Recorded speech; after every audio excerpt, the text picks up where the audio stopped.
Year. Hey, what's up? It's Izzy here with I Do the Most, and today I'm here with some more Yu-Gi-Oh pack openings.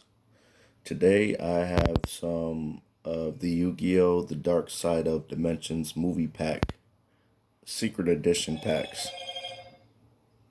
Okay, that was unnecessary. I have a couple boxes. Depending on how long it takes to open them up, I might split it up into two videos or I might do them all together. But I'm on the hunt for a couple of Blue Eyes alternative dragons. That would be nice. Alright, so let's hop into this.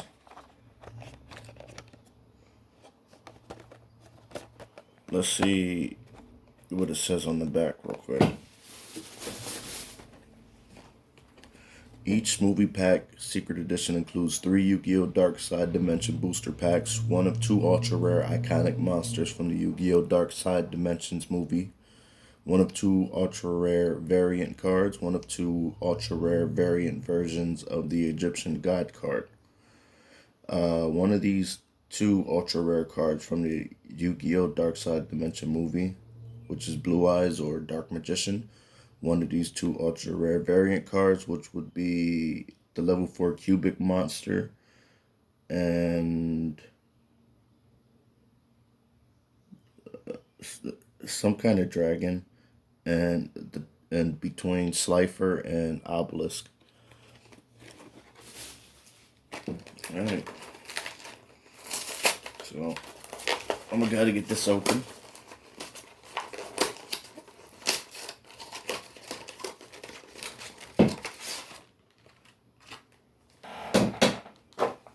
Okay, so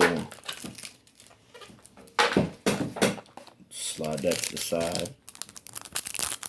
Alright, so the level 4 monster name is Duza, the Meteor Cubic Vessel.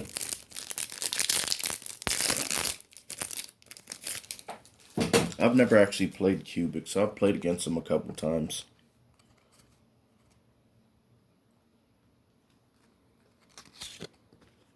Got Dark Magician. I think this is the same artwork that came in Dual Power, if I'm not mistaken. And Obelisk, which is nice, because now I have all 3 of the Egyptian gods. I had Slifer and Winged Dragon of Ra. I had Obelisk in the past, too. These packs are nice.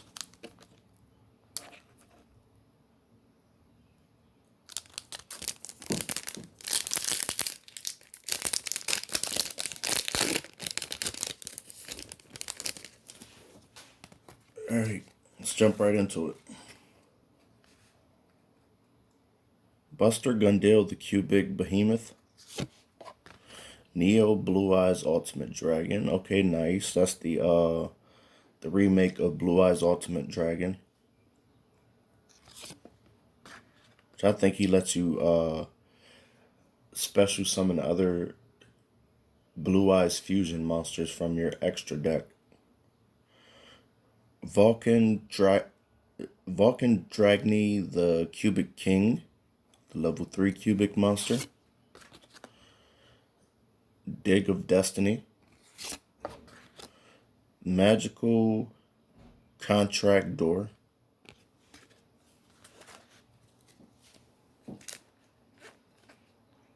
So as far as the cubics go, I know that they have a pretty good potential to OTK.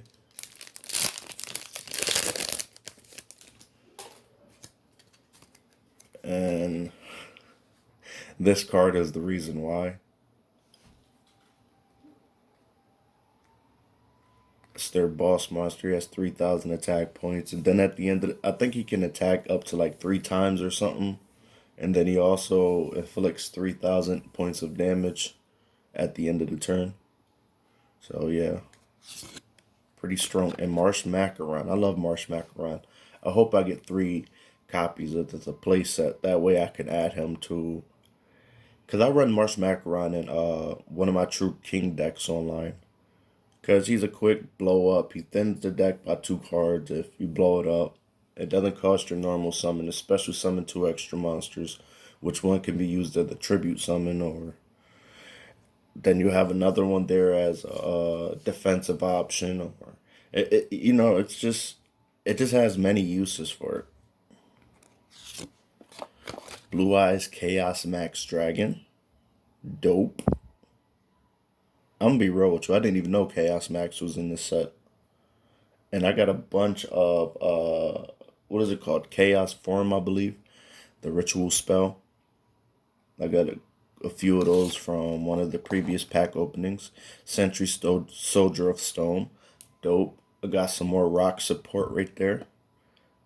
This generally doesn't. I usually don't run this with my rank 4 rock deck, but my rank 4, rank 3 hybrid, or pretty much just a. It's pretty much just a rock deck in general. Like it runs the electromagnetic warriors, the magnet warriors. It runs Century of Stone. It runs Gigantes. It runs a couple of rock support. It works really well. It sounds like a mishmash of random shit, but I have found a way to optimize it, at least to the point of the cards that I know of. I'm pretty sure that there's plenty of other rock cards that I could add to it and make it so much better.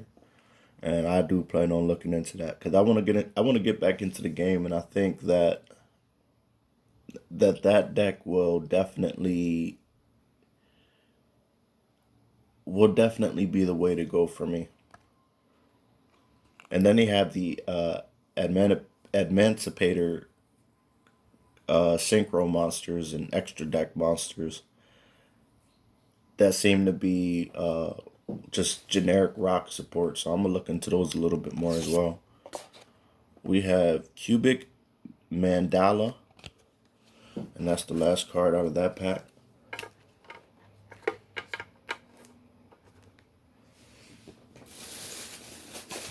Yeah, but with that Century, what's his name? Century Soldier of Stone with the electromagnetic warriors, it always gives you a second monster. Because all you need is one rock monster on the field. They can special summon them from the graveyard. He's level 3, so he works well with them. I mean, with the Link monsters, I don't know. I haven't really had a chance to look into them like that. But as far as like ranking up for XYZ plays, it's a good monster to go with. Crystal Dragon. So that's the other card that they had advertised on it. One of the variant movie cards. Dark Magician again. And Slifer the Sky Dragon. So I have 3 Slifers in total now. I almost lost one. Yeah, I completely missed the pack from that last box. It was sitting right here in my face. We got Assault Wyvern. Unification of the Cubic Lords. That's that seemed to be a staple in the Cubic decks that I played against. I believe it has a floating effect where you can banish it from the graveyard to search or special summon from the deck or something like that. Dimension Sphinx, I don't even know what this does. I'm going to set that to the side because I want to see. That's a new card for me. Metal Hold, the Moving Blockade. An underrated card in my opinion. I ran that with my ABC deck because when things start to hit the shitter and you have this card face down with your 3 pieces on the field, you can equip them to him. He'll gain a combined attack, and I believe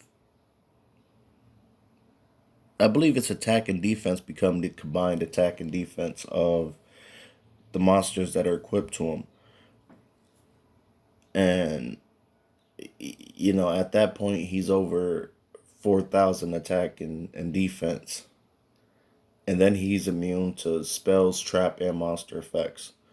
Like the only way you can literally get rid of him is by running over him or tributing him out with like a kaiju or something like that.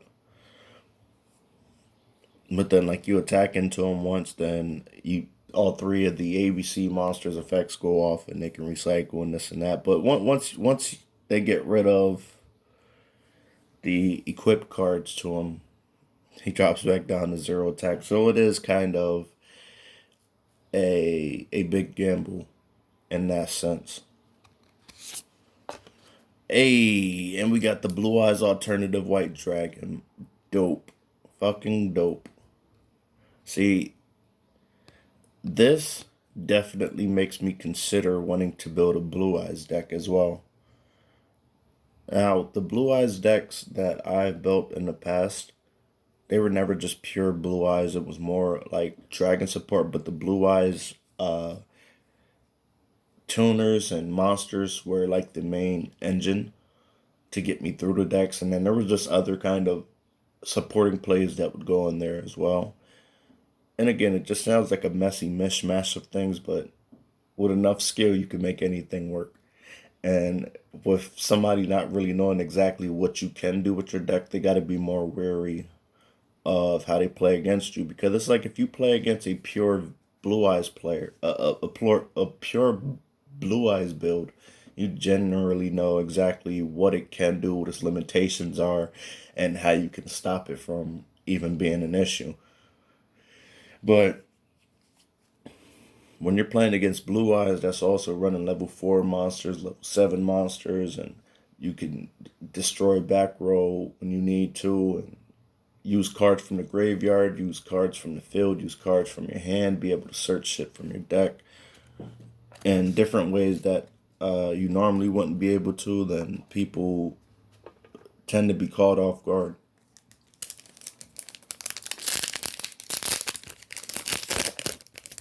So that was a nice pull right there.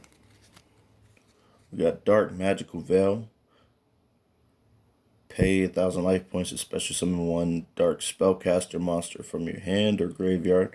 I didn't realize that it could special summon from the graveyard as well. I thought it was just from the hand.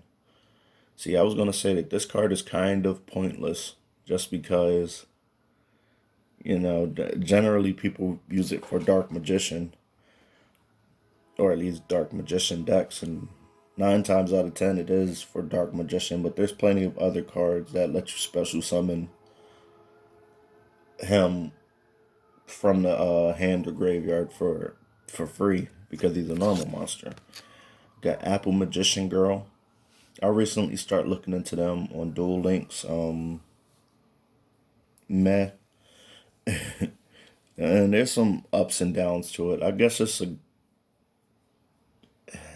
I don't know. I see some potential in it. I don't plan on building no Magician Girl deck though. Not my play style because basically when you're using them, all they do is it's kind of like you're giving your opponent the chance to understand your strategy, and I don't find that to be fun. I like to keep them guessing. Cubic Karma, that's another staple in the Cubic decks. I believe it does have a graveyard effect as well. Lord Gaia the Fierce Knight, which that looks fucking amazing. And Countergate. I didn't realize how many of the cards I'm using on Duel Link currently came from the Dark Side of Dimension movie packs. That's crazy.